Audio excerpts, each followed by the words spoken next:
The latest of a series of new letters to trading partners has threatened a 50% tariff on Brazil.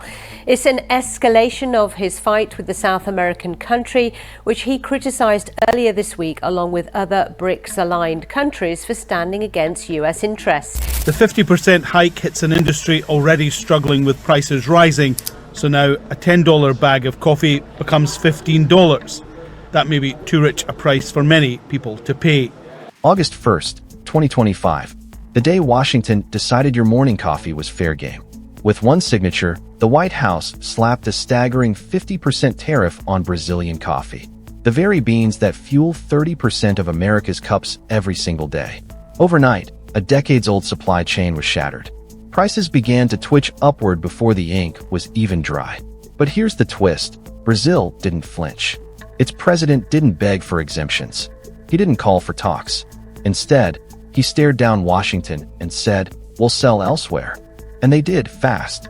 Containers once bound for New York and Seattle are now heading to Shanghai, Berlin, and, most dangerously for the US, Toronto.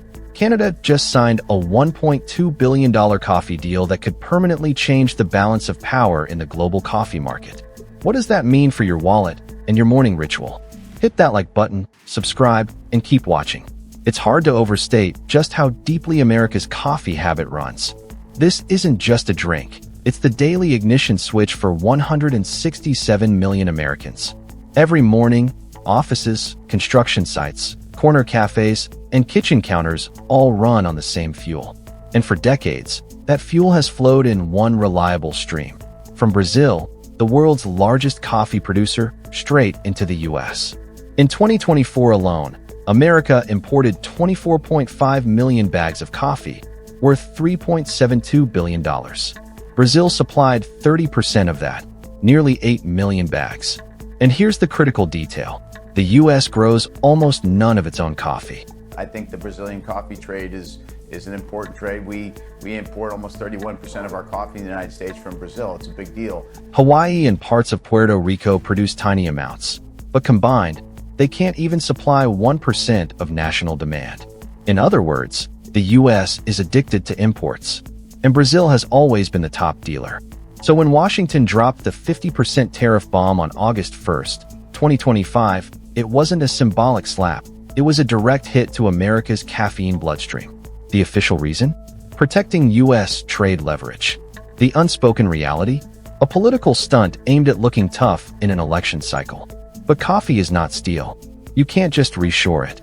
You can't plant a coffee farm in Ohio and expect beans next year. Brazil's been a very solid trading partner, and I think there's been much alignment in the past, especially even with geopolitics and foreign policy goals. The BRICS pushed back against Trump and the gathering in Rio about a month ago and the dynamics that exist. Brazil's response was immediate and unyielding.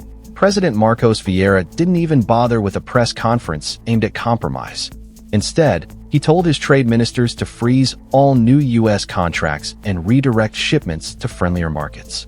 That meant China, the EU, South Korea, and Japan. Within 2 weeks, U.S.-bound coffee shipments from Brazil had dropped by 18%. The price surge begins. The effects rippled instantly through the market. Arabica futures, the benchmark for most global coffee trade, spiked by 35%. Retail prices followed with brutal speed. A pound of medium roast that cost $6.90 in July was now selling for between $8.13 and $9. And that was just the first wave. Importers warned the real pain was still coming once existing contracts ran out in late September. For small roasters and independent cafes, this wasn't just a cost problem. It was an identity crisis. Many of these businesses have spent years crafting blends that rely on Brazilian beans for their signature flavor profiles. Switching to Vietnam, Honduras, or Ethiopia isn't a simple swap. It changes the taste, the texture, and the customer experience. Take Brewhouse Cafe in Kansas City. Owner Mike Larson says his revenue has already dropped 18% since the tariff hit.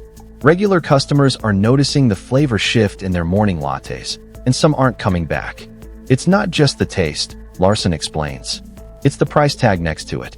People see $6.50 for a cappuccino and think twice. Small business squeeze. The squeeze is worse in rural states where margins were already thin.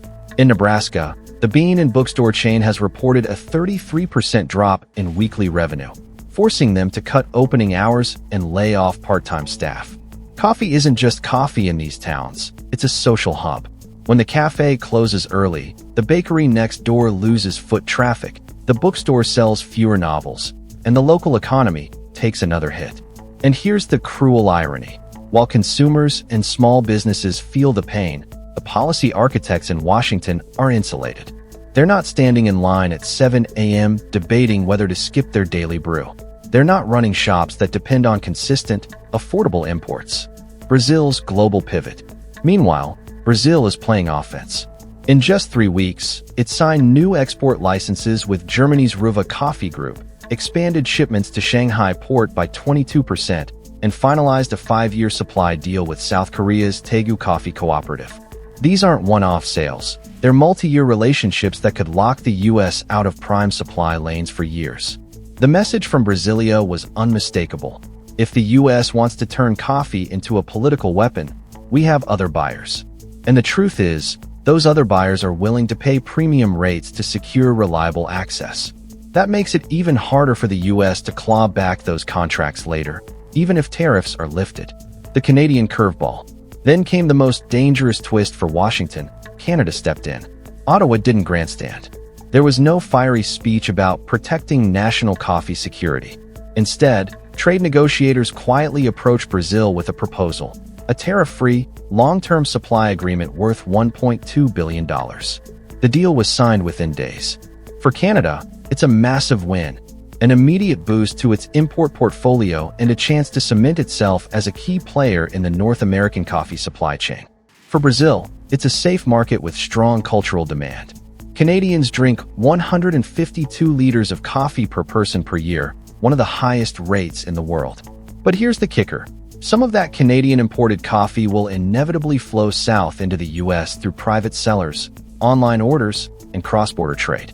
That means American consumers will be paying Canadian markups on Brazilian beans, a middleman tax created entirely by Washington's own policy.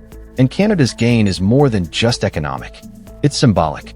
By quietly capitalizing on the U.S.-Brazil rift, Ottawa has positioned itself as a reliable, stable alternative in global trade, a role the U.S. once dominated.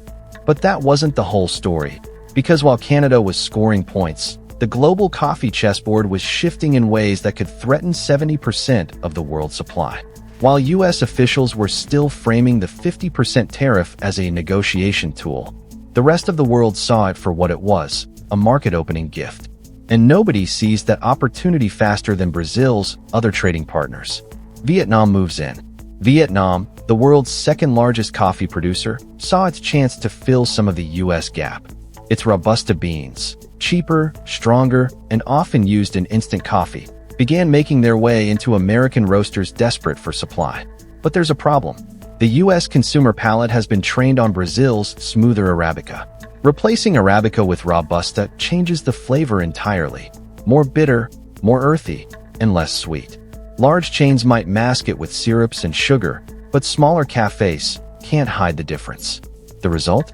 Customer drop-off, loyalty erosion, and even social media backlash as coffee drinkers vent about burnt or muddy taste. Colombia and Ethiopia's warning shot. Colombia and Ethiopia, both high-quality Arabica producers, began hinting at their own moves. Officials in Bogotá warned they might hike export fees to the U.S. in solidarity with Brazil. Ethiopia's Coffee Exporters Union called the tariff an attack on producer sovereignty and suggested that preferential contracts might go to EU buyers instead. This isn't just rhetoric. Together, Brazil, Colombia, and Ethiopia account for nearly 60% of the global Arabica supply. Any coordinated shift could freeze the U.S. out of the premium bean market entirely. The futures market frenzy. Meanwhile, coffee futures traders smelled blood in the water. Arabica prices were already up 35%, but Robusta futures spiked even higher, 56% in just a month. These are levels not seen since the drought years of the late 2010s.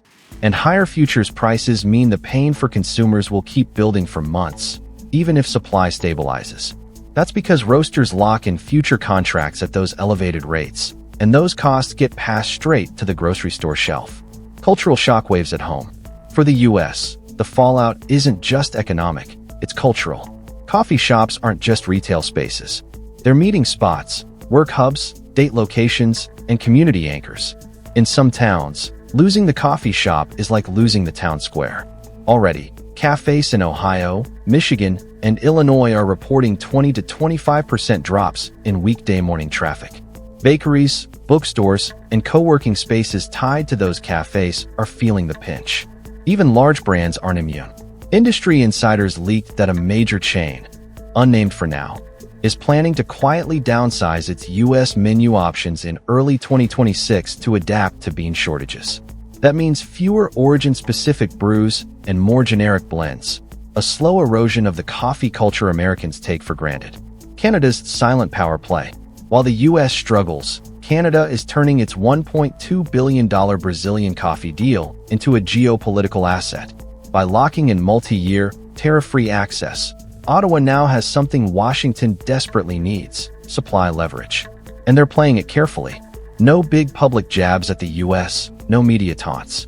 Just quiet positioning, letting U.S. importers and roasters come to them, on Canadian terms. The numbers are telling. In 2024, Canada imported 111,000 metric tons of Brazilian coffee. With the new deal, projections suggest a $67 million increase in imports by 2026. And while Canada's domestic market can't absorb all that extra coffee, its re-export capacity can. That means Canada could become the middleman for U.S. specialty roasters, charging a premium for beans that, until this month, came direct from Santos or Rio de Janeiro. A redefined supply chain. The implications go beyond coffee. This is a case study in how quickly global trade relationships can be rewritten. The U.S. has spent decades as the default first-choice buyer for countless commodities. But in the span of 3 weeks, that position has been undercut, not by a rival superpower, but by a neighbor with a smaller economy, a calmer strategy, and better timing. The domino effect risk. The bigger risk? Other coffee-producing nations might follow Brazil's lead. If Vietnam, Colombia, and Ethiopia all face tariffs or retaliatory measures, the U.S. would be cut off from 70% of the world's coffee exports. Prices wouldn't just spike, they'd detonate. The $9 per pound shock we're seeing now could look tame compared to a $12 to $14 future. For small businesses, that's extinction territory. For consumers, it means coffee becomes a luxury, not a daily habit. And here's the political twist. Once coffee prices cross a psychological threshold, voters notice. Just ask any strategist. Gas prices and coffee prices are two things that can sour public sentiment almost overnight. A brewing political storm. Inside the Beltway, whispers are already starting. A handful of lawmakers are pushing for an emergency tariff review before the holiday season. They know that a voter walking into a diner and seeing $4 for drip coffee could be just as damaging as a bad jobs report. But rolling back the tariff would be an admission of failure, something this administration seems unwilling to do in an election year. So for now, the standoff continues. Brazil keeps selling to new partners. Canada cements its position. And American cafés brace for a winter of shrinking margins and bitter brews. This isn't just about coffee. It's about what happens when political posturing collides with economic reality, and your morning routine gets caught in the crossfire. In less than a month, a single tariff has rewritten trade routes, empowered competitors, and left American consumers paying the price, literally. Brazil isn't coming back to the table anytime soon. Canada just turned a quiet deal into a strategic win. And the US? It's watching its market position slip away, one bag of beans at a time. So here's the question. When the morning staple you've counted on for years suddenly costs 30% more and tastes different, what will you do? Will you adapt, pay more, or walk away? Because if this coffee war continues, today's price hike could be tomorrow's new normal. If you felt the pinch at your local cafe, your grocery store, or in your own kitchen, drop a comment below. Tell us how it's hitting you. And if you want to keep up with the stories the headlines skip, make sure you like, subscribe, and share this video. The next trade shock might be brewing already, and you'll want to be ready.